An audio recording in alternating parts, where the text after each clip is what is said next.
Your Majesty, Melania and I are profoundly honored to be your guests for this historic state visit. Thank you for your warm welcome, for this beautiful weather, your gracious hospitality, and Your Majesty's nearly 7 decades of treasured friendship with the United States of America. This week, we commemorate a mighty endeavor of righteous nations and one of the greatest undertakings in all of history.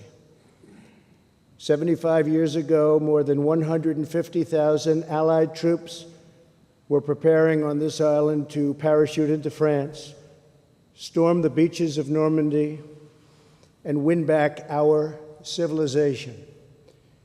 As Her Majesty remembers, the British people had hoped and prayed and fought for this day for nearly 5 years.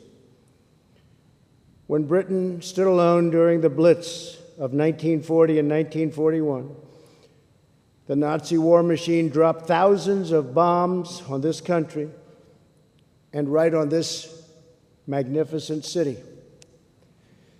Buckingham Palace alone was bombed on 16 separate occasions.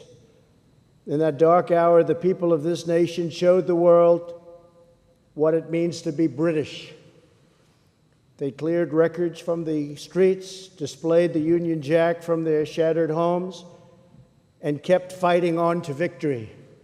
They only wanted victory.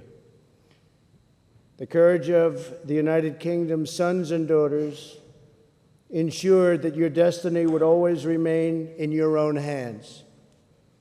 Through it all, the royal family was the resolute face of the Commonwealth's unwavering solidarity. In April 1945, newspapers featured a picture of the Queen Mother visiting the women's branch of the Army, watching a young woman repair a military truck engine. That young mechanic was the future Queen, a great, great woman. Her Majesty inspired her compatriots in that fight to support the troops, defend her homeland, and defeat the enemy at all cost. We also pay tribute to Prince Philip's distinguished and valiant service in the Royal Navy during the Second World War. On D-Day, the Queen's beloved father, King George VI, delivered a stirring national address.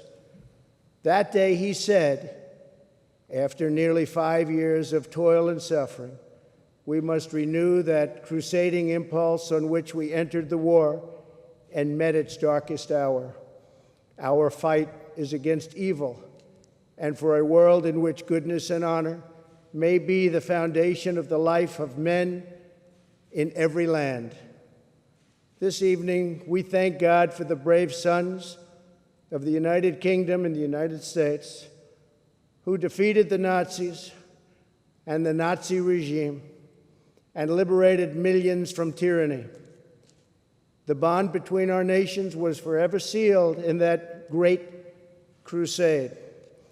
As we honor our shared victory and heritage, we affirm the common values that will unite us long into the future: freedom, sovereignty, self-determination, the rule of law, and reverence for the rights given to us by Almighty God.